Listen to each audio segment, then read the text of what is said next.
Now, today's future of gaming, you might think of nothing, because game releases just seem to be getting worse and worse. Cyberpunk, Boneworks, just the overhyped games that just did not live up to expectations. But if game studios just listen to the community and become less focused on money rather than improving the gaming world, that trend might just change. Boneworks is a game that didn't follow the rules of game design, and that's what made it beautiful. You had so much player freedom and interactability that when you played, you know that everything would work just like in real life.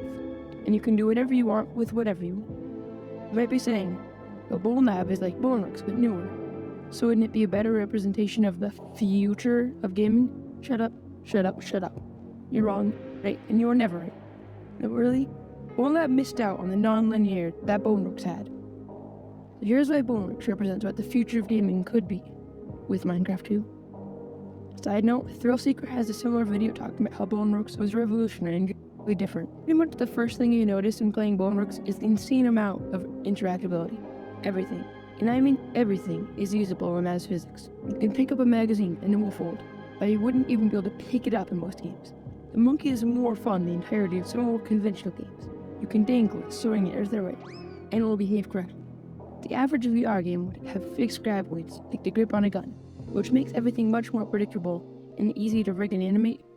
But SLZ did not care if it was more glitchy than Cyberpunk on release, because when Boneworks works, it works. Again with the I don't care if it some breaks mentality, there's a full physics body. It gets annoying when your arm is stuck in a wall, or when your leg is dangling while Arthur Ford is climbing only his arms like the Giga Chat he is. But when you can use your arm to spin a wheel, it doubles the immersion. Being able to pick up a crowbar in the corner and use it to scale some parkour feels amazing. Things that SLZ could have never planned just work out. You can take a spear and pull ball over a gate if you can't open it. Stress Level Zero wanted you to be fully immersed by making you feel like everything will work like it does in real life, with no boundaries or limitations. You can spin this, lift that, and it will behave accordingly. Most conventional games just have immovable props, and the only items that are used are ones that are necessary to the story. The only focus is the player and the enemies, and there are only a few ways you can actually complete the desired tasks. But in Boneworks, you can play however you like. If you want to kill nobodies by dropping and throwing bricks, or if you want to put a trash can over them to immobilize them, that works too. This is an example of the non-linearity that makes Boneworks great. Bring this on to the next part. So Boneworks is very non-linear, but what does that mean? A channel called Purposeless Rabbit Holes explained it very well, and I'll use some of their techniques for the gym. To understand non-linearity, you should know what a linear game is. A good example of a linear game is Boneworks, and that is also one of the reasons why Boneworks just wasn't it. See my first video for more information on that, or don't, because looking back, it is so bad. In Boneworks, there are basically hallways that you go through, and there's really only one way to complete each level. There's no way for the player to play it their own way. That's what linear gameplay is, a step past the player to complete a story.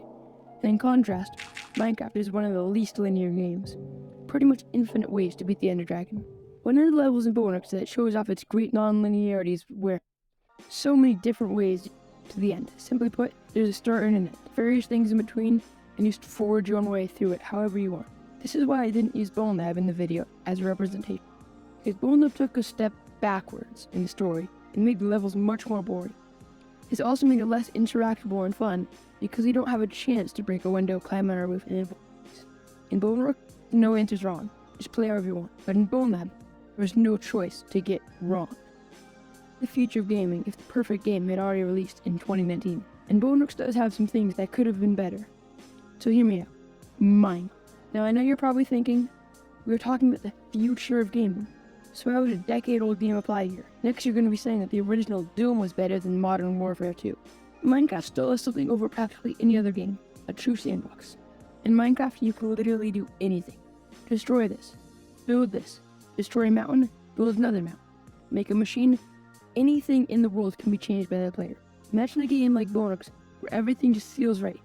Break a wall and make a trap for enemies. Yeah, that would be so much more immersive. And imagine if you could just take down some supports for building and a part collapses, leaving enemies surprised and bringing them down to you. But this would take so much work to code all of it manually. That is why doing things procedurally is important, so the game holds up to whatever the player does and behaves realistically. A great example of this is the animation of the enemies in Boneworks. If you break their knees, they will fall down and won't be able to move towards you. Now to really make it You could make it an open world. Remember the fantasy Boneworks we were talking about? Now imagine that there's an infinite world that you could modify and change however you want, and you might be waging a war against your enemies. And you could stay hidden underground while gathering resources and making an arsenal of weapons, but maybe the enemy could have had an advanced AI, because that is all the rage these days. An enemy starts to expand and innovate on their own, and while you're off on a reconnaissance mission, they raid your base. Wouldn't that be an insanely amazing game? Now, I would say that the future of gaming is obviously VR. It provides so much more player freedom and player interaction inside their world. If Boneworks was a flat-screen game, you couldn't experience the great Intractability. For instance, you would have no idea how realistically the monkey flops around. So when you say that VR is just a phase in gaming and that flat screen will always end up king, I think you're wrong. VR adds so much more interaction and possible player movements. In a flat screen game, the possible things a player can do are looking around with the mouse and moving with WASD, while being able to see animations the developers made. In contrast with that, VR has an infinite amount of possible positions. You can blindly fire around a corner while keeping yourself safe. You can fake out the enemy, or you could distract the enemy while keeping your teammate who is better protected. VR has much more gameplay and possibilities. We can dream all we want of this perfect game. If we keep following this concerning path downwards, gaming will cease to exist. This happens when game studios look for ways to make money, getting quick cash grabs whenever they can, rather than listening for what the community wants. EA keeps taking the same games, changing the UI and certain small details, and selling it again the next. And people continue to spend money. Bone was just out to capitalize on the kids with Quest 2s. Quick cash grabs are not sustainable though. If studios just listened to the community, they would make games that people love to play. And those games would gain more traction. People have games they like. They will also buy other similar games by the game studios. We can't let big studios keep ignoring us and making games nobody enjoys as much as older OG games. I know this sounds corny, but if you like this video, we'll spread the word, but maybe a more important person will see it, and changes will be made.